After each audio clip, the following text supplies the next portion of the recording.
IIT జేఈలో మంచి rank రానటువంటి విద్యార్థులకు బెస్ట్ ఆప్షన్ సిఏ కోర్సులు అడ్మిషన్స్ జరుగుతున్నవి. నమస్తే రమగారు. నమస్తే జయ. రమగారు అందరం కూడా లక్ష్మీ పూజ, వరలక్ష్మి పూజ, లక్ష్మీదేవి స్థిరంగా ఉండాలి, ఎలాంటి పూజలు చేయాలి ఇవన్నీ మాట్లాడుకుంటూ ఉంటాం కదా. ఎలాంటి పూజలు చేయాలి అనేది మనం మాట్లాడుకుంటాం. కానీ ఏం చేయకూడదు, ఏం చేస్తే అమ్మకి కోపం వస్తుంది, లక్ష్మీదేవికి మనం ఎలా ఉండాలి? ఈ లక్ష్మి అబండెన్స్, మనకి సమృద్ధి, ఇవన్నీ సాధారణంగా కర్మ సిద్ధాంతం ప్రకారం మనం మోసుకురావాల్సిందే జయ. మోసుకొస్తాం మన దారిద్ర్యాన్ని, ఐశ్వర్యాన్ని కూడా. కొంతమంది బార్న్ విత్ గోల్డెన్ స్పూన్, కొంతమంది ఎక్కడో పురిపాకల్లో పుడతారు. కొంతమంది అట్లా, కొంతమంది ఇట్లా పుట్టడం సహజంగా. వాడు ఏ కర్మ దుర్విపాకాన్ని మోసుకొచ్చుకుంటాడో దాని ప్రకారం వాడి పుటక. ఇది న్యాచురల్, దీంట్లో మార్పు లేదు అసలు. అయితే ఎదిగే కొందికి కొంతమంది బార్న్ విత్ గోల్డెన్ స్పూన్ అయినా కొన్నాళ్ళకి పాపర్లు అయిపోయిన వాళ్ళని చూస్తాం మనం. అవునండి. ఎవరో సంపన్నులుగా ఉండటానికి కంటిన్యూ అయ్యి అలాగే తరాల వెంబడి సంపన్నులుగా ఉండేవాళ్ళు కొంతమంది. అయితే సంపన్నుల ఇంట్లో పుట్టి కుమారరాజాలుగా పెరిగి చివరికి ఏమీ లేకుండా అయిపోయేవాళ్ళు. దాన్ని అయితే స్వయంకృతాపరాధం కొంత, కర్మ దుర్విపాకం కొంత. ఆ కర్మ వాళ్ళని లాక్కెళ్ళిపోతుంటుంది జయ, ఆ వైపుకి, దారిద్ర్యం వైపుకి లాక్కుపోతూ ఉంటుంది. ఎక్కడో ఒక చోట పగ్గాలు వేసుకుని ఆపుకోవాలి. ప్రతి వాడికి ఇట్లా కిందకి పడిపోయేవాడికి పగ్గాలు దొరుకుతూనే ఉంటాయి జయ. కానీ వీడు ఆగడబడి బుద్ధి ఆగనివద్దు, బుద్ధి కర్మానుసారిని అంటారు. చాలా బలమైన జాతకం ఉన్నవాళ్ళు ఎవరైనా, చాలా బలమైన ఆత్మస్థైర్యం అవి ఉన్నవాళ్ళు ఎవరైనా, ఆత్మబలం ఉన్నవాళ్ళు పట్టుకోగలిగితే వాడిని అంత దారిద్ర్యం దిశగా వాళ్ళు వెళ్ళరు. ఏదో ఒక పుణ్యలేశం ఉన్నది, అప్పుడు చేసిందో ఇప్పుడు చేసిందో ఉంటే అందులోకి వెళ్ళిపోరు. అదే మనం చూడు పూరి పాకల్లో చిన్న జీవితంలో వాకిట్లో వాసానికి కట్టిన ఉయ్యాలే వైభోగంగా పుట్టిన పిల్లలు కోటీశ్వరులైన వాళ్ళని మనమే ఎంతమందినో చూస్తాం. అవునండి. సామాన్యమైన కుటుంబం, బోల్డ్ అంత సంపాదిస్తారు కదా, మనం చూస్తూ ఉంటాం. వీళ్ళకి అవకాశాలు వస్తూ ఉంటాయి. వచ్చిన అవకాశాన్నల్లా పట్టుకుని వాడు ముందుకెళ్తాడు. మరి మొదటే వీడికి ఎందుకు ఇవ్వాలా లక్ష్మి? లేదు వాడికి. కానీ వాడు సాధించడానికి ప్రయత్నం చేశాడు. అదే అవకాశం వాళ్ళ ఇంట్లో ఉన్న 10 మంది పిల్లలకి వస్తుంది. ఎవ్వడు చేయడు, ఒక్కడు చేస్తాడు. అది మామూలుగానే మనకు చెప్తారు, God made hand, man made hand అని. మన 2 చేతుల్లో ఒకటి భగవంతుడు రాసిన రాతుంటే, రెండోది మనం రాసుకునే రాతుంటుంది. మన కిందకి వెళ్ళిపోతున్నాము, వెళ్ళకూడదు అనే పట్టుదల మనుషుల్లో ఉండాలి. ఉన్నవాడు సంపన్నుడు అవ్వడానికి అవకాశం ఉంది. సమృద్ధిని పొందటానికి వాడికి ప్రకృతి అవకాశం ఇస్తుంది. మనం యూనివర్స్ అని చెప్పుకుంటాం కదా, దేవుడు అంటాం కాదు, ప్రకృతే మనకు అవకాశాలు ఇస్తుంది, ప్రపంచమే ఇస్తుంది. అటుగ్గాని ఇటుగ్గాని. ఇందులో మనం చెప్పుకునే లక్ష్మి అనగానే డబ్బు సమృద్ధి అనే కదా చెప్పుకుంటాము. అది అందులో అధికారం ఉంది.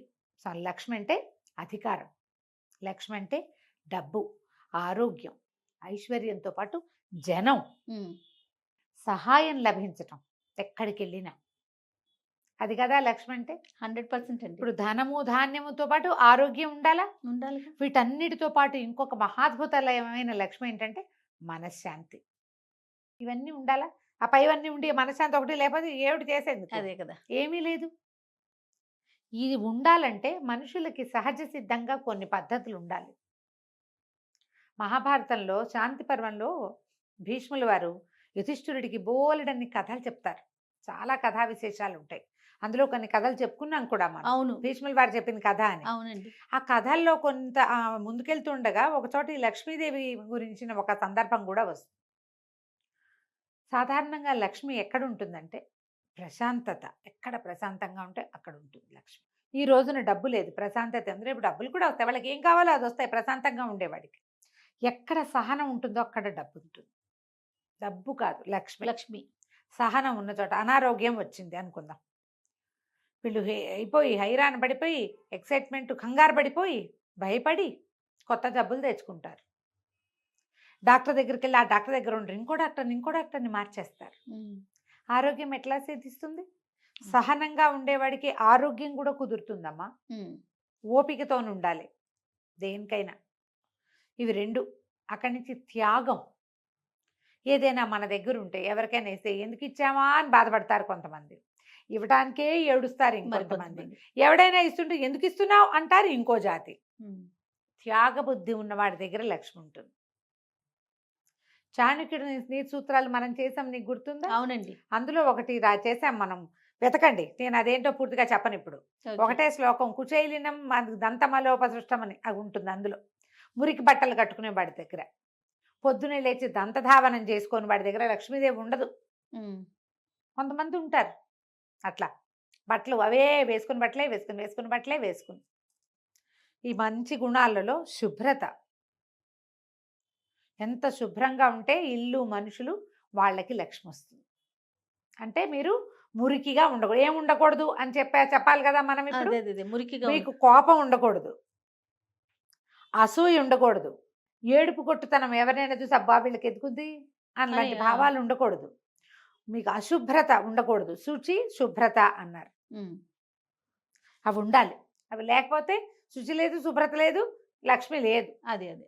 అక్కడి నుంచి పోట్లాడే గుణం ఉమ్. అది ఉండకూడదు. అన్నిటికీ పోట్లాడతారు, మీకు లక్ష్మి ఉండదు. అయితే మీ దగ్గర డబ్బులు ఉండడు. వాడు ఎవడో ఉన్నాడండి, వాడు పరమ కోపిష్టివాడు, అన్నిటికీ మీదకొస్తాడు పోట్ల గిత్తలుగా, వాడి దగ్గర కోటాను కోట్ల డబ్బు ఉందంటే వాడికి డబ్బు ఒకటే కాదని చెప్పుకుంటున్నాంగా మనం. అంతేగా. వాడికి ఆరోగ్యం లేదో, ఆ మనశ్శాంతి లేదో, ఏం లేదో వాడికి, అయిన వాళ్ళు లేరు. అవును. అయిన వాళ్ళు లేకపోవడం కూడా దరిద్రమే కదా. ఉమ్. ఉమ్. అవునా? సహజంగా వ్యక్తుల ప్రవర్తనలోనే కొన్ని ఉండాలమ్మా. ఉమ్. బ్యాడ్ హ్యాబిట్స్ ఉండకూడదు. ఇప్పుడంతా బ్యాడ్ హ్యాబిట్స్ ఉండటమే మన లక్షణం. అవును. అందరూ ఇప్పుడు తాగుబోతు, ఖరీదైన బాగా కోటాను కోట్ల సంపదలు ఉన్న వాళ్ళకు కూడా బ్యాడ్ హ్యాబిట్స్ ఉంటాయి, కనిపిస్తున్నాయి. చూస్తాం మనం. మనకి ఎప్పుడు ఒక ప్రశ్న వస్తుంది, వాడు అలా తాగి తిరుగుతాడు, లేదా తిరుగుబోతనమే ఉంది, ఏదో వ్యసనాలు ఉన్నాయి, వ్యసనాల పుట్టవాడు, వాడి వ్యాపారం మాత్రం ఎంత బాగుందో, ఎందుకుంది అట్లా? మీరు అనిపిస్తుంది. చెప్పిన ప్రకారం ఉండకూడదు కదా. అవును అవును. వెంటనే కోపం వస్తుందమ్మా, ఇలాంటివి చెప్పంగానే ఒళ్ళు మండిపోతుంది. ఆ. వాడు ఉన్నాడు మా ఫ్రెండ్ ఒకడు, వాడు కోటీశ్వరుడు కొడుకు, వాడికి అన్ని వాడికి లక్షణాలు అవి లేవు, ఉమ్. సకల కళాభిరాముడు వాడు, అంటారు. సకల కళ వెళ్ళప్పుడు మరి వాడికి ఎందుకు ఉందండి అంటారు వెంటనే. పిల్లలకే కాదు జయ, పెద్దవాళ్ళ దగ్గర కూడా చూశాను నేను ఈ ప్రశ్న. మనం స్థిమితంగా ఉండకపోతే మన దగ్గర కూడా ఉండదు లక్ష్మి. నీకు వాడి దగ్గర డబ్బులు ఉన్నాయి అనుకుంటున్నావు అంతే, అదొకటేనా? మనం ఏం చెప్పుకున్నాం లిస్టు? ఇన్ని రకాల హ్యాబిట్స్ ఉన్నవాడు పూసుకుని చచ్చిపోతాడు ఒకటి, లేదా ఎక్కువ రోజులు తీసుకుని పోతాడు. డబ్బులుండే ఏం ఉపయోగం వాడికి? ఉమ్. ఏం లేదు. వాడిని ఎవ్వరు నమ్మరు, వాడిని ఎవ్వరు మంచిగా ప్రేమకతో ఆశీర్వదించరు. ఏం సాధించినట్టు వాడు ఆ డబ్బులతోటి? ఉమ్. మనం ఎప్పుడు ఏంటంటే మన దగ్గర డబ్బులు లేవు కాబట్టి డబ్బులు ఉన్న వాడి దగ్గర వాడి జీవితం అద్భుతంగా ఉందని నమ్ముతాం మనం. నమ్మి వాడికి ఎందుకుందా అని ఫీల్ అవుతాం. అది తప్పు, అది చేయకూడదు. మనం వాడు రాసుకొస్తాడు, రాసుకున్న ప్రకారం మోసుకుంటాడు అంతే.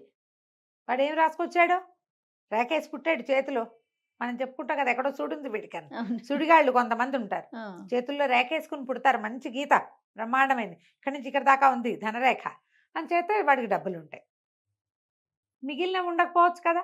నువ్వు వెళ్ళి వాడి జీవితంలో తొంగి చూడు, వాడు ఏం హింస పడుతున్నాడో, ఏం బాధపడుతున్నాడో, ఏ బాధపడలేక ఈ అలవాట్ల చుట్టూ వాడు పరిగెడుతున్నాడో, కుటుంబ జీవితం లేదో, వాడికి 2 ముద్దల అన్నం పూర్తిగా ఎక్కదేమో, అన్నం తినలేని బతుకు ఏం బతుకమ్మా, ఏం బతుకు చెప్పు? డబ్బులుండి ప్రయోజనం లేదు కదా. అవును అమ్మగారు. ఇలాంటి వాళ్ళ దగ్గర లక్ష్మి ఉండదు. మనము ఇప్పుడు వాళ్ళందరి బ్యాడ్ హ్యాబిట్స్ ఏమున్నా సరే, వాడి దగ్గర డబ్బు ఉందని భావించే వాడికి కూడా డబ్బులు ఉండవు. అలా ఆలోచించే వారికి ఆలోచించదు. లక్ష్మీదేవి క్లియర్గా చెప్పిందట, శాంతి, ధృతి, క్షమ, ధైర్యము ఎవరి దగ్గర ఉండవో వాళ్ళ దగ్గర నేను ఉండను, త్యాగబుద్ధి లేని వాడి దగ్గర నేను ఉండను, మన సంతోషము మనశ్శాంతి ఆభరణాలుగా ఉండేవాడికి నేను లభిస్తాను ఏదో ఒక రూపంలో అని చెప్పింది. అంటే డబ్బే కాదు, కాదు, మనశ్శాంతిగా ఉండేవాడికి మరింత మరిగాస మనశ్శాంతిని ఇస్తుంది. కూల్గా ఉండేవాళ్ళు ఎప్పుడు కూల్గానే ఉంటారు. అంతే. సరిగ్గా ఆలోచించండి. ఉమ్. మనకి లేదని అనుకోవద్దు, వాడికి ఉందని అనకూడదు. వాడికి ఉంటే వాడికి ఉంది, మనకు లేకపోతే లేదు. దీనికోసం నీకేదో కావాలి, నువ్వు ప్రయత్నం చెయ్యి. మంచి మంచి శ్లోకాలని, ఉద్యోగినం పురుష సింహం ఉపైతి లక్ష్మి అని. ఎవరైతే ప్రయత్నశీలుడుగా ఉంటాడో వాడికి లక్ష్మీదేవి వరిస్తుంది. ఉమ్. నీకు మీ ఇంట్లో అందరికీ అనారోగ్యాలు వస్తున్నాయి, మీరు మీ ఫుడ్ హ్యాబిట్స్ మార్చుకోండి, మీ పని వేళలు మార్చుకోండి, మీ నిద్ర పద్ధతులు మార్చుకోండి, ప్రయత్నం చేయండి, ఆరోగ్యం కుదుట పడుతుంది. కుదుట పడుతుంది. డబ్బులు లేవు, చిన్న పొన్న పనులు చేసుకుంటున్నారు, కొంచెం పైకి చదువుకోండి.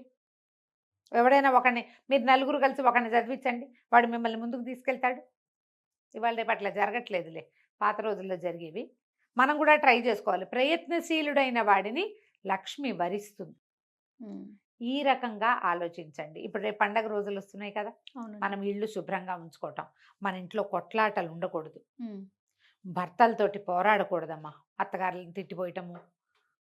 ఇంటికి పెద్ద ముత్తైదు కదా అత్తగారు అంటే, మన ఇళ్ళకి మన అత్తగారులే కదా పెద్ద ముత్తైదులు. భర్తలు ఉంటే, భర్త ఉంటే పెద్ద ముత్తైదువు, మామగారు లేకపోతే పెద్ద దిక్కు, మన అత్తగారే మనకి పెద్ద దిక్కు. అంతే. వీళ్ళని చెడగొట్టద్దు, వాళ్ళని తిడితే మీ ఇంట్లో లక్ష్మీదేవి ఉండదు, మీకు కావాల్సింది మీకు అన్నీ లభిస్తాయి.